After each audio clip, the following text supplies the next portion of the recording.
Assalamualaikum warahmatullahi wabarakatuh. Kembali lagi di channel saya Sukron TV. Apa kabar Anda semua? Semoga semua dalam keadaan sehat dan dimudahkan rezekinya. Amin. Oke, bagi yang baru bergabung silakan di-subscribe dulu channel ini dan ditekan tombol loncengnya. Oke, pada video kali ini kita akan mereaksi kembali hasil debat Cawapres tadi malam yang memang menimbulkan banyak komentar dari seluruh warga masyarakat Indonesia. Nah, jadi yang jadi pusat perhatian itu adalah ketika Mas Gibran, ya, Mas Gibran itu nggak disangka ya, walaupun masih muda dan paling junior sendiri, yang mungkin banyak orang yang mengira pengetahuannya nggak luas, ya, karena memang lawan debatnya itu seorang profesor, kemudian juga Caimin yang S2 juga, nah, atau mungkin sudah doktor ya Caimin. Nah, ini tidak disangka-sangka, ya, di luar ekspektasi, ya, bahkan seringkali memberikan pertanyaan yang sulit dijawab oleh lawan debatnya. Nah, bahkan Pak Anies ini setelah acara debat selesai, ini memberikan pernyataan, press conference, membahas terkait mengenai etika. Nah, kalau ngomongin etika, kayaknya Pak Anies harus berkaca sendiri ya, karena di debat Capres kemarin kayaknya kurang beretika, menilai seseorang yang sangat rendah dengan pengalaman dan prestasinya memimpin pertahanan di negeri ini. Kita langsung saja simak dari komentar netizen ya tentang Pak Anies dan juga Pak Mahfud ya. Bagaimana komentar-komentar mereka? Langsung saja kita simak. Ini parah nih. Hai Samsul, lu ngapain nunduk-nunduk kayak gitu? Nyari apa sih? Saya lagi nyari jawabannya Prof. Mahfud. Saya nyari-nyari di mana ini jawabannya. Kok nggak ketemu jawabannya? Oh, nyari jawaban Prof. Mahfud. Emang pertanyaannya tentang apa sih? Saya tanya masalah inflasi hijau, kok malah menjelaskan ekonomi hijau. Yang namanya greenflation atau inflasi hijau itu, ya kita kasih contoh yang simpel aja.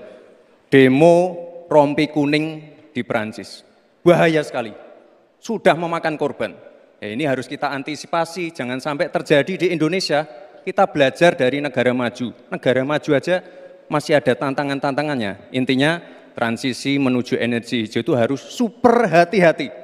Jangan sampai malah membebankan R&D yang mahal, proses transisi yang mahal ini kepada masyarakat, pada rakyat kecil. Itu maksud saya inflasi hijau, Prof. Mahfud. Oh, tentang inflasi hijau. Gimana tuh Prof. Mahfud? Nggak ada ini jawabannya.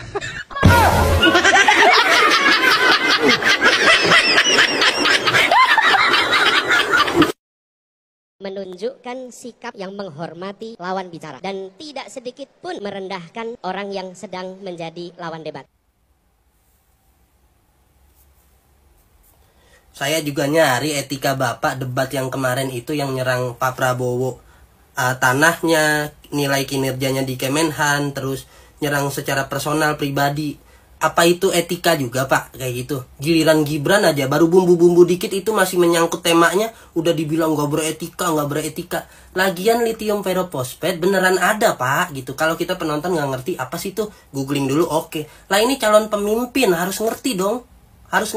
Kan dibahas tuh sama tim sesnya lithium ferrophosphate. Tapi udah mulai pinter nih si wakil 01 ini, dia belajar sama si Sengkuni nih untuk muter kata-kata. Dia nggak bisa jawab tapi dia bilang ini bukan tebak-tebakan definisi, ini debat standar kebijakan, padahal nggak bisa jawab tuh si lithium ferrophosphate itu apa. Nah, udah mulai pinter nih mainin kata-kata ke si Sengkuni nih. Udah gitu greenflation lagi, greenflation yang ditanyain ke 03. Pak, greenflation beneran ada kok, Bapak bilang pertanyaan receh. Kalau pertanyaan receh, Bapak langsung jawab gitu loh Pak. Jangan dibilang pertanyaan receh balik ke moderator. Jangan ngambek Pak, kalau nggak ngerti jangan ngambek. Beneran ada greenflation. Kita sebagai penonton awam, Google ada bener Pak, sesuai temanya greenflation tuh ada. Jadi maaf kalau pertanyaannya itu mesengsara, menyengsesera, menyesarakan Bapak 03 tuh. Maaf banget tuh Pak pertanyaannya. Nah, makanya Prabowo Gibran tuh cocok. Kenapa? Prabowo senior ya kan, udah berumur. Jadi seniornya udah dapet. Nah, Gibran anak muda, tahu solusi-solusi zaman now, tahu teknologi zaman now, tahu permasalahan-permasalahan zaman now. Cocok dipadukan nih. Waklum lah kalau orang tua kan nggak tahu teknologi-teknologi terbaru kayak orang tua kita aja. WhatsApp, Instagram apa semua belum tentu sejago kita gitu kan. Tapi jangan kalau nggak ngerti mainin kata-kata, nggak ngerti aja udah gitu. Malah malu ini mah muter kata-kata. Dan tidak sedikit pun merendahkan orang yang sedang menjadi lawan debat. Gatel nih, gatel nih. Sampean kuwi ndek kaca gedhe ora ning omah. Ije eling debat karo Pak Prabowo apa ora kowe? Nek omong kok luambemu lamis, jabang bayi keturunan Yaman siji iki ya Allah, Masya Allah. Naudzubillahi min dalik. Iki menungso siji iki angkara murka jabang bayi. Ngoco nis Yohanes Rohingya. Kowe iki ndek wingi debat karo Pak Prabowo apa ora menghargai? Delokok luambemu kuwi jabang bayi menungso angkara murka, giliran dikei pertanyaan nggawa-nggawa etika. Giliran diserang balik nggawa-nggawa etika. Delokok kubu 01 pemegang kunci surga Yohanes Rohingya iki. Ya Allah, menungso kok ana sifate kaya ngene iki mbiyen iki tercipta hatinya dari apa to? Ya Allah, aja nggawa-nggawa menghargai lawan bicara. Lihat dulu awakmu kuwi iso menghargai lawan bicaramu apa ora? Jabang bayi nis Yohanes. Sengkuni. Ya Allah, Masya Allah. Aja sampai anak turunku duwe sifat kaya wong iki, Yaman Yohanes Rohingya. Silakan. Saya juga ingin mencari tuh jawabannya ngawur juga itu. Gila nih. Ngarang-ngarang ndak karuan. Gampangnya kalau bertanya yang kayak gitu-gitu tuh recehan. Gitu. Recehan. Oleh sebab itu tidak layak dijawab. Baper kan? Itulah, ya kan? Masa seorang profesor baper? Ya kan, harusnya Profesor Mahfud itu kayak Caimin, gentleman, ya kan? Mengakui aja kalau emang nggak paham atau nggak tahu, nggak ngerti, tanya kembali ke Mas Gibran. Karena pertanyaan Mas Gibran tuh jelas banget tadi, Prof, mengenai green inflation di Perancis. Masa jawaban Profesor jadi ekonomi hijau di Madura? Ya nggak nyambung, itu lari jauh banget, ya kan? Saya melihat green inflation juga itu krusial, ya, itu global, isu global. Jadi saya pun sebagai orang awam pengen banget tadi nungguin jawaban seorang profesor tuh bagaimana. Saya tuh tadinya udah mau pindah, Prof, dari 02 ke mau ke 03 tadinya kalau seorang profesor menjawabnya keren gitu ya. Malah jawabannya receh. Jawabannya lagi apa tadi tuh? Tidak layak dijawab. Stay lah saya di 02, masa seorang profesor jawab begitu. Gimana menurut kawan-kawan? Coba tulis di kolom komentar. Di sini ada nggak sih yang nonton debat semalam, debat cawapres semalam? Lu lihat sendiri gimana tingkah lakunya Gibran kepada kedua orang tua itu, pada Caimin, pada Prof Mahfud. Di sini kita bisa lihat bahwa Gibran itu sebagai contoh pemuda yang pemberani. Karena yang berhak tidak beretika itu cuma paslon 1 sama paslon 3. Paslon 2 gak usah ikut, gak beretika. Yang ngatain presiden nilainya 5, yang ngatain Kementerian Pertahanan nilainya 1,1. Kayak mereka kerjanya bener aja. Kalau lu harus beretika.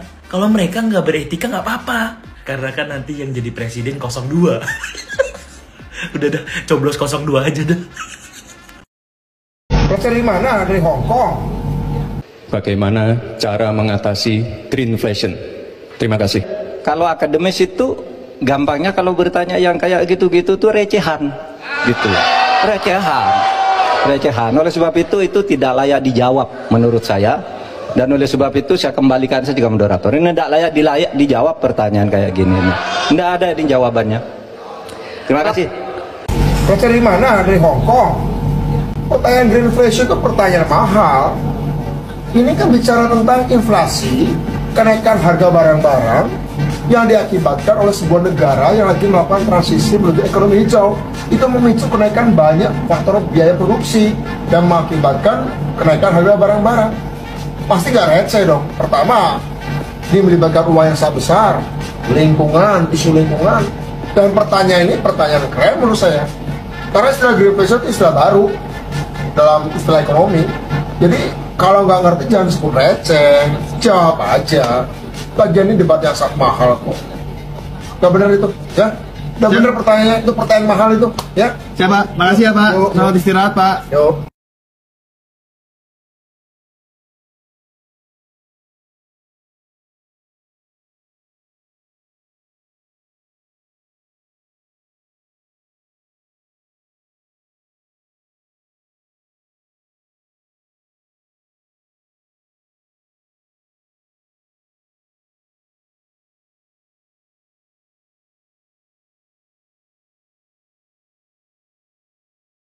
Kalau etik itu dihormati, ditinggikan, maka perilaku akan mencerminkan itu. Kalau dibolehkan bertanya balik, saya mau bertanya begini. Bagaimana caranya kita mau mempercayai kata-kata seorang pembohong? Kalau Anda menyampaikan sebuah kata-kata tentang etik, saya selalu teringat apa yang pernah disampaikan oleh Prabowo Subianto. Anda tidak pantas bicara tentang etik. Anda itu menyesatkan. Mungkin kalau Caimin yang menyampaikan apa yang Anda sampaikan sekarang ini, bisa jadi akan ada simpati-simpatisan dari masyarakat. Akan ada suara-suara baru yang mendukung, yang beralih suaranya untuk mendukung pasang calon nomor 1. Tetapi Anda yang menyampaikan, yang dimana kinerja Anda, jejak rekam Anda, background Anda, apa yang pernah Anda sampaikan, apa yang masyarakat ingat tentang diri Anda, semua lengkap ada di media sosial. Pantaskah? Salam akal waras, Prabowo Gibran, gas. Sepurone ya Pak Anies, selama ini saya sering kali mendengar Pak Anies menggagas bahwa masyarakat harus lebih cermat dalam memilih pemimpin, di mana masyarakat harus melihat rekam jejaknya secara apa yang dibuat dan dikatakan. Dan mohon maaf, kali ini saya melihat ketidakkonsistenan atas apa yang Pak Anies ucapkan dan apa yang Pak Anies lakukan. Jadi apakah rekam jejak itu masih menjadi suatu patokan untuk melihat seorang pemimpin yang baik? Menunjukkan sikap yang menghormati lawan bicara, menghargai dan tidak sedikit pun merendahkan orang yang sedang menjadi lawan debat. Karena seperti dikatakan tadi, lawan debat adalah teman berpikir. Dan Gus Imin menunjukkan kepada kita sikap yang terhormat. Dan itu semua didasari apa? Semua mulai dari etik. King of ethics, dari apa yang Pak Anies jelaskan, bisa nggak Pak Anies jelaskan lagi daripada apa yang terjadi di video ini? Pertanyaannya sekarang terkait dengan pertahanan, berapa skor yang Bapak berikan atas kinerja Kementerian Pertahanan yang dipimpin oleh Bapak Prabowo? Silakan Pak Ganjar. Semua mulai dari etik. Karena itu menurut saya skornya justru di bawah 5 Mas Ganjar. Kalau 5 itu ketinggian Pak Ganjar. Mas Anies gak usah takut. Disebut aja angkanya berapa gitu loh. Kayak saya gitu loh. Jangan di bawah 5, sebut aja berapa. 11 Mas, dari 100. Oke. Mohon maaf sekali lagi ya Pak, kalau menurut saya lebih baik nggak usahlah singgung-singgung masalah itu terus, karena diri kita aja juga seperti itu. Lebih baik kita jaga kedamaian, jaga demokrasi ini dengan baik, supaya nanti hasil yang terbaik tanggal 14 Februari bisa kita dapatkan bersama. 1 bangga, 2 bangga, 3 bangga. Yang menghormati lawan bicara. Serem banget kalau dapat pemimpin yang mulutnya bisa twice. Mulut aja nggak bisa dipegang, lidah tak bertulang, apalagi janji. Boro-boro kinerja. Lupa kemarin yang kasih ponton 11 dari 100 itu siapa ya? Aduh, lupa aku. Itu anak muda ngelawan orang tua bukan sih namanya? Giliran Gibran aja. Udah dicecer habis. Giliran kemarin dibilang itu kan debat. Boleh dong. Aduh, itu kan debat ya. Oke, debat. Berarti nggak lihat umur dong. Berarti saat Gibran saat kemarin ngomong seperti itu nggak masalah dong. Jangan dibilang nggak punya etika segala macem, karena di situ dia sebagai cawapres, sama-sama sebagai cawapres lagian. Dia sebagai cawapres di situ bukan untuk menjawab pertanyaan kinerja dari bapaknya. Kan kocak banget, dia jadi cawapres tapi dia didesak untuk jawab pertanyaan yang dimana dia harus mempertanggungjawabkan pekerjaan bapaknya. Kan kocak banget, seolah-olah ya kan lu anaknya, masa lu nggak tahu ya, lu kan anak ya dia mah bisa jawab. Untungnya dia pintar, dia ngerti data, dia juga datanya akurat semua, nggak data bodong ya kan. Tapi kan kocak aja, dia di situ bukan sebagai anak presiden, dia di situ sebagai cawapres, sama seperti Caimin dan Profesor Mahmud gitu loh. Terus yang lucunya apa? Prof Mahmud nggak bisa jawab, terus dibilang pertanyaan receh. Kalau pertanyaan receh anak TK ya udah jawab aja, tuh juga balon kok ada 5, sisanya ada berapa kalau meledak 1, ya kan gampang. Apa mesti memperlihatkan sikap yang kayak ngerasa kalah saing sama anak muda? Ya ampun, kita di sini bisa ngelihat kedewasaan seseorang ya, bukan cuman dari apa ya, dia tuh kecerdasan intelektual tapi juga karakter. Jadi dewasa itu nggak selalu harus berumur tua, pinter juga nggak harus tua gitu, nggak harus, karena kemampuan setiap orang itu beda-beda, IQ setiap orang tuh beda-beda gitu loh. Giliran pertanyaan diserangnya ke etika, giliran pertanyaan diserangnya ke etika. Dari kemarin debat kemarin gimana? Etika gimana? Lucu kayak gitu sih, mainnya gimana sih, nggak fair bener. Tapi nggak terbukti kan Gibran baca teks.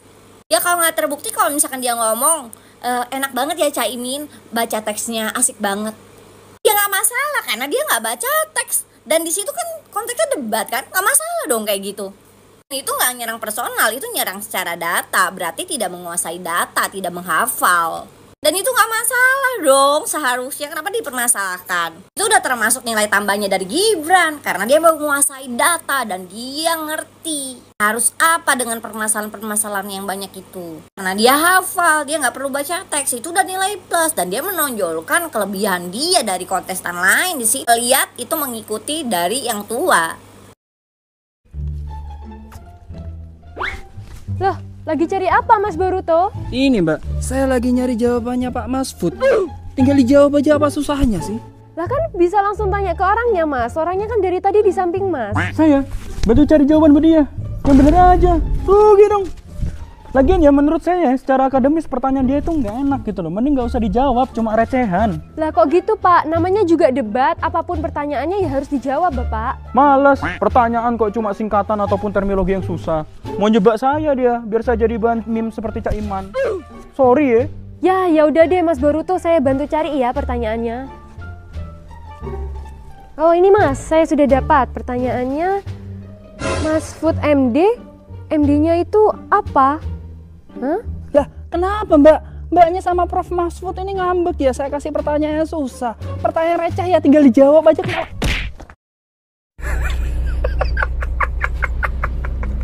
Terkadang saya merasa aneh, merasa lucu, merasa terheran-heran dengan pendukung paslon 01 dan 03. Kemarin ya ketika debat Capres, ketika Pak Anies Baswedan dan Pak Ganjar Pranowo menyerang Pak Prabowo Subianto, pendukung mereka, pendukung 01 dan 03 pada bilang, Pak Anies hebat, Pak Ganjar keren, Pak Anies luar biasa, Pak Ganjar luar biasa, pada seperti itu. Tapi pendukung paslon 02 santai menanggapinya, tidak berlebihan. Tidak berlebihan, wis santai pokoknya.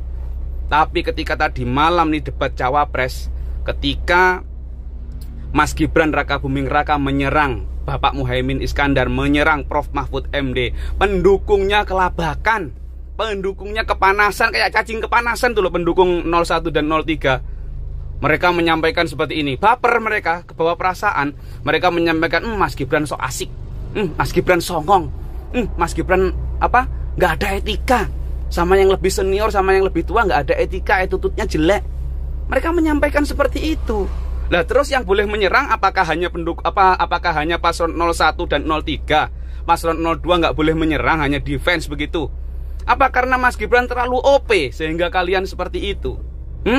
Ayolah, jangan kebawa perasaan. Debat is debat, debat ya debat. Kalau nggak mau seperti ini ya diskusi saja santai sambil ngopi. Debat ya seperti ini. Tapi intinya jangan kebawa perasaan. Mentalmu itu loh diperbaiki. Mental seperti itu kok dipelihara. Woi, debat ya debat.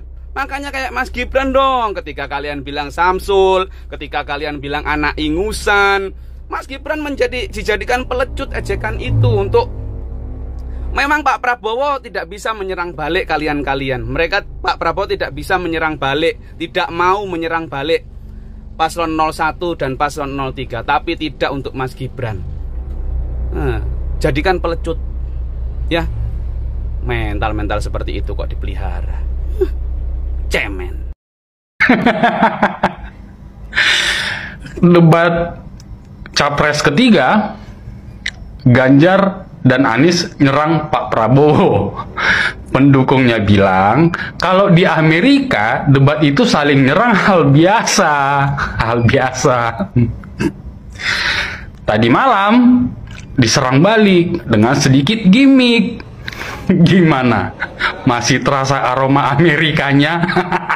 Saya lagi nyari jawabannya Prof Mahfud. Aduh. Mereka nyerang hal biasa, diserang balik dengan gimmick pula, katanya nggak beretika. Nah, Caimin yang tidak ada etika, ditanya apa, dijawab apa, itu nggak ada etikanya. Tidak sedikit pun merendahkan orang. Iya, Bah. Dengan menjaga marwah debat, dengan tidak merendahkan lawan debatnya, Ane ulangin, dengan tidak merendahkan lawan debatnya. Ane ulangin sekali lagi, dengan tidak merendahkan lawan debatnya. Bah, kalau udah nggak usah ngomong masalah etika dah, ya. Kalau udah di panggung debat, udah siap tempur. Ya, nggak ada tua, nggak ada muda. Udah Pak, Ane mau ngopi. Tanggung nih, baru diaduk. Nah, itu tadi ya, komentar-komentar dari para netizen terkait mengenai hasil debat Cawapres tadi malam. Memang kita sih masyarakat itu masih awam dan mungkin pendidikannya tidak setinggi para Cawapres, tidak setinggi Prof Mahfud atau Caimin. Tapi kan masyarakat juga berhak menilainya ya. Siapa yang unggul dalam debat itu, siapa yang tidak ya. Nah, jadi kalau ngomongin etik ya, silakan nilai sendiri ya. Bagaimana track record Pak Anies terkait mengenai etikanya yang mungkin dari debat-debat sebelumnya. Terima kasih. Assalamualaikum warahmatullahi wabarakatuh.